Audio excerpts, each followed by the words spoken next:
Hi guys, and welcome to a Q&A session with Ammon from Strategic Mortgages, and who's kindly joined me during this lockdown period. Now, we've been referring clients to Ammon for a number of months now, and we've had nothing but exceptionally positive feedback coming back to us. So we're now looking at working even in more depth with Strategic Mortgages, Auckland-based, and that's from Auckland, Wellington, Hamilton, Christchurch perspective as well. So I've got Ammon here from Strategic Mortgages. Welcome, Ammon. Thanks for making the time. Thank you very much for having me. Hello all. And yeah, look, so this short soundbite is for you guys to get to know Ammon and his team and hear about what he does, because as we avidly discuss at our webinars and on our emails, investment lending is not just straightforward. It's not mum and dad send the fax down or the email down the email to the scanner. It is about specialist experts that know what they're doing. So Ammon and his team are specialist investment lenders. We've had nothing but extremely solid lending advice coming back, and customers are nothing but impressed. So this is an opportunity for you to get to know a bit more from Ammon about their business.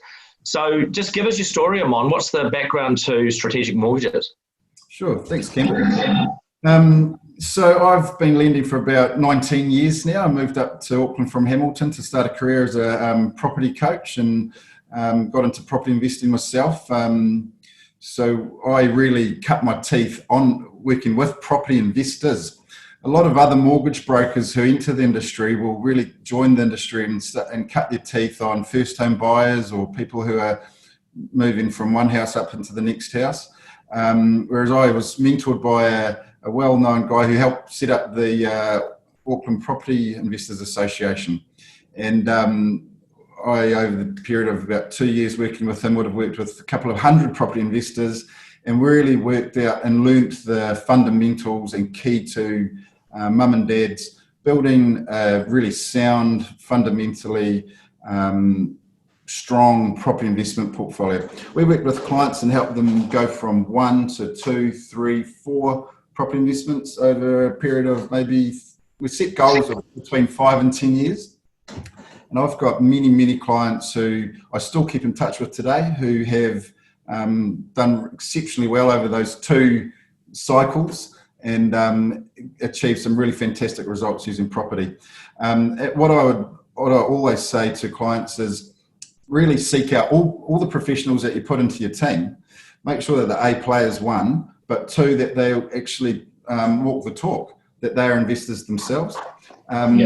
It's very much like going to, if you require heart surgery, you wouldn't go and see a brain surgeon. You'd definitely go and get the best referral and go and see a heart surgeon. Yeah. I mean, it's such a good analogy, but it's amazing how few people realise, and it's understandable. If you've had a home loan for your whole life, you're probably dealing with the same banker.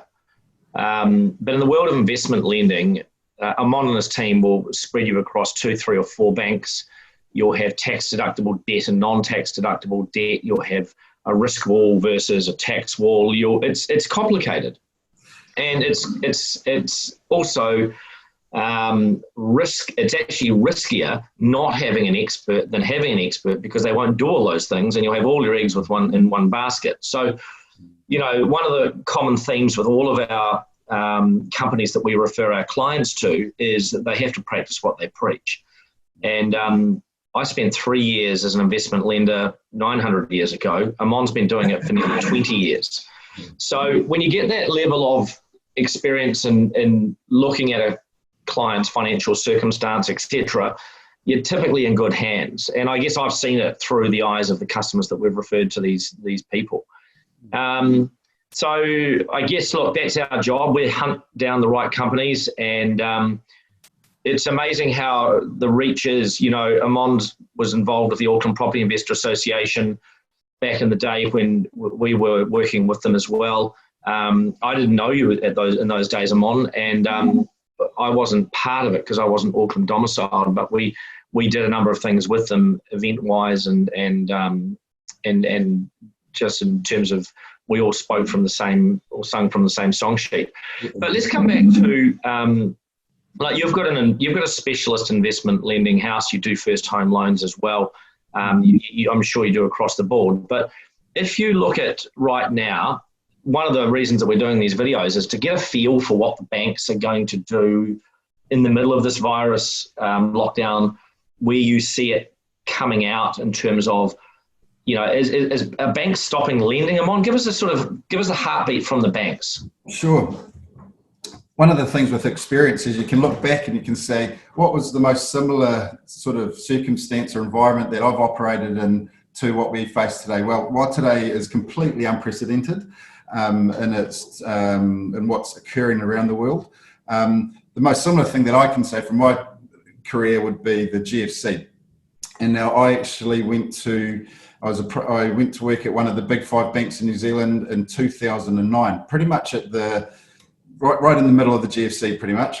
Now, I was employed as a mobile mortgage manager. So I was given a car, I was given the big pen to go out and visit with mum and dad investors and mum and dads looking to buy houses. Now, the market had crashed pretty much. There had been a turn in the market. But there were still people who weren't as affected by others who were active in the market. Yeah. Now, an interesting thing was, I was given a sales target. I actually had to go out and lend, at the time it was $2.5 million worth of mortgage debt every month is what the target was that I was given. Wow, 2.5 million back then. That's a lot of money. Yeah, it really was. And I felt the pressure. But I managed to hit my targets every month. I was good at what I did. But that was such a clear... Wow. Yeah. That's amazing. It was such a clear indication to me about understanding how banks and the greater financial system worked. Mortgages are the bank's number one profit-making product, right? They make the most money out of mortgages out of anything. So banks, being private businesses, private and public businesses, they have shareholders whom they need to keep happy, and shareholders are kept happy by the business making money. And if the business makes money by lending money, then as a frontline salesperson or a mortgage manager, I had to go out and lend that money. And that's in the middle of the GFC. So what we are seeing today is that while banks are certainly quite busy taking care of clients who need interest rate holidays or mortgage deferment periods, not holidays. Please be aware that they're not holidays. You will still have to pay that interest at some point. The banks are still showing an absolute keenness and willingness to lend money to the right client for the right property. It's what they do. It's what they do. Just like a butcher sells meat, or a lawyer does conveyancing, or accountant does financials, banks lend money. So I can 100% today say that all the banks are lending money as of today, the 8th of April. Have loans slowed down or stalled because of these other pressing tax or business loans, mortgage deferrals? Has it slowed things down at all? Yes, it has. Yes, some of that's within the banks. There's different departments within the bank, and there's for the department that works with brokers. Some of those people, the staff, have been pulled off to help assist in the realignment or remanaging, structuring of people's mortgages. So there is less front-end staff processing new applications. Banks, but in saying that, I've got 6 brokers in my team, and in the last sort of 10 working days, we would have had about, I'd say, 18 approvals done. Oh, wow. Yeah. Okay, so it's business as usual, with albeit some delays. If you've got a team that size, you're obviously dealing with multiple broker units with multiple banks. Correct. Are some slower than others, or is it across the board, or is it just, what is it? So it's certainly slower across the board, but to different levels. So each bank, while they are in the same business, they definitely operate quite differently. There's quite different unique factors they're constantly employing new staff or rearranging staff within the bank based on the deal flow that they're getting at any one time. So they handle their businesses quite differently. So it's our job as brokers to understand which bank at any particular time is going to best suit the circumstances of our individual clients and partner them up and match them up. So jumping in there, I can't reiterate to our customers enough that it is not a race to the scanner, or it's not a tout the business to 10 different lenders. The judgment and the knowledge and expertise of a good investment lender knows where your loan should go, similarly to the way we make judgment calls on the sort of property people should buy. And this is one of the reasons that we strongly encourage clients not to go direct to the bank, or to make sure that the broker understands your situation to the point they can make those recommendations. So it's good to hear that that's how you operate, Ammon. Yeah, absolutely. The scattergun approach achieves nothing. You really want to be, when I worked at the Big Five bank back in 2009 to 2011, I was incentivized to get a client's business and bring all their business to that one bank. And it was definitely not a best fit for the client. I felt quite early on quite uncomfortable with putting people in what I'd been trained as the one bank trap. And knowing that there were better solutions for those clients, but I was incentivized to do what I didn't feel right with, didn't sit well with me at all. So hence I went out and became a broker, and I have been so for the last 8 years. And poacher turned gamekeeper, it's great, or gamekeeper turned poacher. We have got other people across the country like Ammon, and the information that they know from being inside a bank and now being a broker is invaluable. And we're loyal beasts, Kiwis. And as much as you want to deal with the same bank manager for the rest of your life, it's in the world of investment lending, it's a failed strategy. And having people that know the banks, and if the banks can't get you money, what I'm also hearing, Ammon, and I love your opinion on this, is the non-bank lenders, from what I'm hearing, are, and if you could explain what they do, but I'm hearing that they're offering interest rates below 5% now. Yeah. I mean, non-bank lending has sort of been tarred with the association of second-tier lending or desperado lending type of thing. Yeah. Certainly not. It's quite the contrary, actually. It's a new phenomenon or part of the segment of the industry being created in New Zealand. It's been very common in Australia and I suppose other parts of the world for many years. So non-banks are exactly that. They're not governed by the Reserve Bank. They're basically able to come up with other rules, that they're their own rules. So, for example, they're not beholden to the LVR restriction rules that the big banks in New Zealand are. So they are able to do 80% on investment property, which existing banks aren't able to do unless it's brand new, of course. And I would say in Australia, they've probably got around, I've heard figures of between 30 and 40% of all new lending in Australia is done through non-banks. So they'll do 80% on second-hand investment properties, and they're not governed by the same rules that the main banks are. Exactly right. Right. Yeah. So up until about a year ago, there was only one or two major non-banks in New Zealand, and it was game changer when that non-bank came out and said that they would do 80% on a second-hand investment property, up to 80%. But the catch was that it had to be in the same entity as your owner-occupied, and they needed to have your owner-occupied property as well as security. They wouldn't just do an investment property at 80%. Well, about 12 months ago, a new player came into the market, and they will do 80% on a second-hand investment property, and it can be in a completely separate entity. Now, from tax purposes and asset protection point of view, that's spot on. And they have got a heck of a lot of business from that. So that's from a loan to value ratio point of view.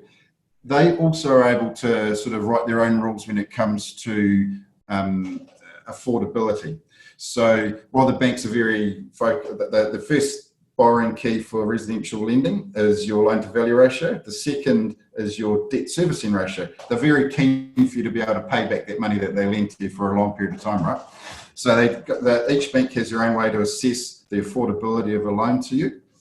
Yeah. Non-banks are, let's say, more aggressive in the way that they are able to do that, because they aren't governed by the Reserve Bank. So we're seeing the rise of the non-bank lender.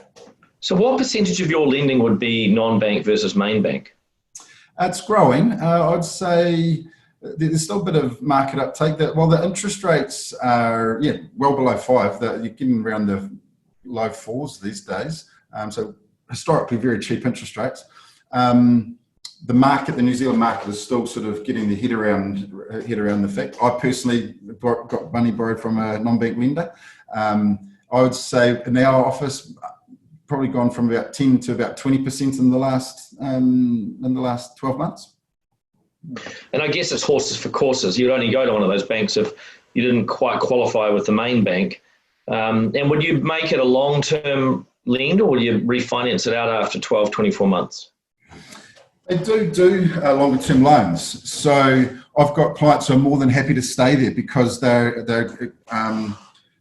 actively and aggressively building their property portfolio, and they can understand that by staying there, they will be able to build their property portfolio in a shorter period of time. So they're more than happy to do that. Some clients, they are initially only happy to go to the non-bank on the proviso and the understanding that we would go take them back to a first tier when we could.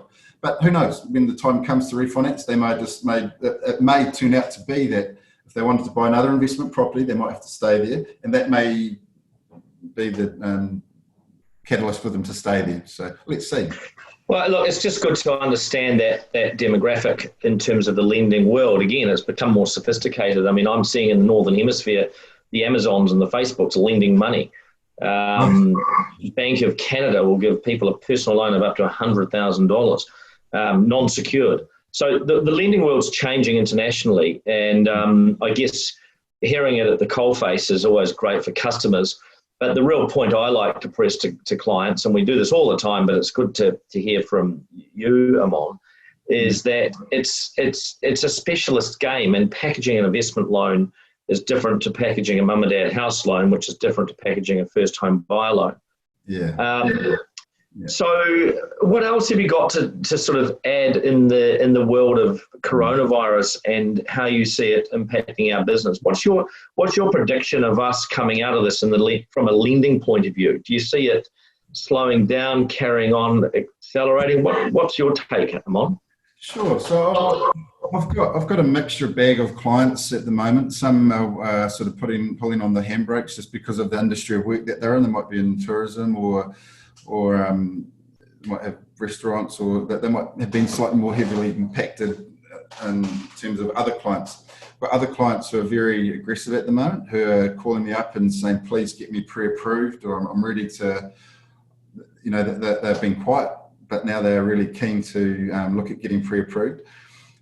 They've been through these cycles before. They understand that while there's a bit of doom and gloom about and a bit of negative sentiment, that it will come right. After every fall, there's a rise, right? And so they are taking the time now, working with me to get me their documents, and I'm getting their information up into the banks. We're coming up with a strategy. We're sending it to the banks that is most appropriate for them to go to, and we're applying for pre-approval. And the great thing about how we work is that it's free of charge to the client. Me and my team will go to work, and we'll get everything up to the bank, and we'll have it there. The client doesn't actually pay us anything, that we're only paid when we perform, and it's the bank that actually pay us. So it's a win-win-win. The bank's very happy. They make a lot of money during writing mortgages. The client's happy because they've got good advice and purchased the right property. And we're happy because the bank have paid us our commission. And the key difference, one of the key differences between using a broker and a manager is that we are now paid by the bank to manage the life cycle of a mortgage or client's mortgage. So we get paid something called trail. So we are in this for the long term. We are constantly reviewing our clients' mortgages and the strategy that that we've set, making sure that it's fine-tuned and that their mortgage structure is the best for them to be able to pay their debt fast and achieve their goals, basically. A lot of clients that we work with are looking to buy 2, 3, 4 investment properties. So, and it doesn't cost the client anything. No, and that's one of the things which I guess, brokers like yourself, you're self-employed professionals and you're expert in your topic. And one of the things we press to clients is please don't waste people like yours time, because they'll burn bridges to the point that they'll be left dealing with the 20-year-old, the banker that's been there for 20 years. So we're pretty big on pushing people away from using multiple brokers, stick with one, get the loan approved with them. And so during this time of lockdown, Ammon, you've got your team beavering away. You're wanting to, you can, I guess, focus on getting people in a position when restraints come off and confidence comes back, that they're in a position for pre-approvals. You're still getting pre-approvals now, correct? Very much so, very much so. In the last 10 working days, we've got a team of 6. There would have been about 18 pre-approvals that we've achieved from the complete range of the banks. So no, very much. While we can't settle a property at the moment, while we're in level 4, when we come down to level 3 and 2, and we can get valuers out to sites, and we can go and sit in front of our lawyers and sign documents and do final pre-purchase inspections. We're going to have there's a backload of mortgages and settlements that are certainly going to be happening. So we're very optimistic about the short to medium term for our business, which is the larger property business. We work with some of the big real estate agencies in Auckland, and there is also a lot of, while there's some pessimism and some negativity amongst some operations, there's certainly a lot of optimism amongst some really big real estate agents around here, sort of saying that the top will rise and come to the top performing agents, and there's a lot of listings that they've got on backlog. There's a lot to be positive about. Yes. It's similar sentiment. I mean, I've been speaking to builders, developers, other sales companies, customers, finance people like you, Ammon, and it's the same sentiment. I mean, in 2008, we were the tourism industry, and as a real estate industry, everybody was affected in one way, shape, or form because the banks stopped lending money. In fact, they didn't stop lending money; they stopped lending money and they pulled loans. Yes. So we were decimated. Whereas this, in a crude way, interest rates have come down, which is actually giving investors or landlords a pay rise. And from a social responsibility, I've seen a lot of great landlords who have been helping out tenants who have lost jobs. Yes. So we're in a long-term industry because we've got a dropping home ownership rate internationally, compared to international countries, we're actually high still. But in terms of nationally, we've been dropping since the 80s.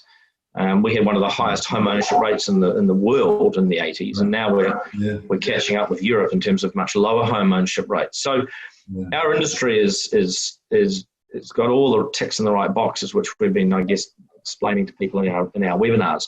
Yeah. So it's comforting to hear from another professional who's got a pretty broad or deep team. So you're talking about a lot of clients between the 6 of you, that it is business as usual. And so you would encourage us to send you clients so that you can do the heavy lifting of getting them pre-approved now during this lockdown? Absolutely, absolutely. We operate a paperless operation, so which is fantastic. It certainly wasn't that way. Certainly was, and went through an era of faxing and requiring original documents and stuff like that. But the industry certainly has moved towards where we can operate very remotely. We've been operating paperless office for probably about 2.5 years now, and so we're very accustomed to working that way. The advent of Zoom certainly has, everyone's become professionals at that, which has been great. But I was working with a client in Singapore 2 days ago on Zoom, new clients, and some of your clients, Campbell, I've been having Zoom meetings with them as well. So all very successfully, and everybody's got time on their hands. So no, we are busy, and we're enjoying it because we're looking forward to being able to come and settle some deals and get people pre-approved and assist them to buy great properties. Excellent. And look, that's the sentiment I'm getting, but also it's just another reminder that we are a very digital industry. Obviously, pre-settlement inspections and taking tenants through. We've had 2 settlements in April. One of which was a finished property, and it was a essential worker that moved in as a tenant. So I guess I've seen it all during this period, and it is a very interesting and testing time. But my feeling is that we're just going to build up demand, and we're going to be rushed off our feet. So you've obviously got the same sort of view, Ammon, and I guess coming back to our business is all about putting people in touch with the right experts, whether it's the lender, the property manager, the maintenance person, the lawyer, the accountant. And for us, our role is to make sure people have got the right team around them, and then they buy the right property. Yep. So, it's been great to have you give people an insight to how you're seeing the market and what you're seeing at the coalface, and that it is business as usual. Is there anything else you'd like to sort of impart knowledge-wise with our customers, Ammon? Because they don't get the inside running often from a smart broker or broking business like yourselves. No, appreciate that. I think the key at this point is to definitely surround yourself with like-minded people, just like the platform that you're providing people with, and other investors, professionals in their field. So I'm sure Campbell, and I know you do, refer them on to the accountants and lawyers who walk the talk as well. Putting the correct strategy in place requires a team, basically. I work closely with accountants and make sure that the finance structures are in line with the tax structures and asset protection structures. It's easy to settle a house, right, with a normal mortgage broker, with going through your bank and just getting onto some sort of loan and putting it into a random entity where you might be in your own personal name. It's very expensive to correct that 1 year, 2 year, 3 years down the track. Be diligent at the front end, listen to the people that you put in touch with, and make sure that they're all speaking to each other, and that you're getting the property settled and the entity set up correctly right at the start. And you can save yourself a whole lot of cost, and cost is pain. So do that properly at the start. I'm very au fait and comfortable speaking with accountants, and I much prefer to help clients get that set up right at the start. Yeah. No, that's great. Well, look, as I've said to our clients face-to-face in our webinars, we are a director of or steering of the customer into the right hands, and our experience with your business has been excellent. So, we look forward to doing more business with you and sending you clients that need to be looked after, because it's a specialist field. So, hey, look, thanks for your time, Ammon, and it is interesting times, but it's also comforting to hear that you share the same confidence that you're at the coalface, because you're in such a critical role. Organising debt for customers is just you can't really, unless you're a cashed up investor, which is probably 5% at best, maybe 2% of the market. You're borrowing money, and it's an efficient borrowing. It's tax deductible, it's cheap, and it allows true leverage. So thanks, Ammon. I will look forward to catching up with you once this lockdown comes off, and whether it's in Auckland or Christchurch or somewhere else will be to be seen. But thanks for your time, and I look forward to seeing you at some stage in the future. Appreciate it, Campbell. Thanks a lot. Bye all. Thank you.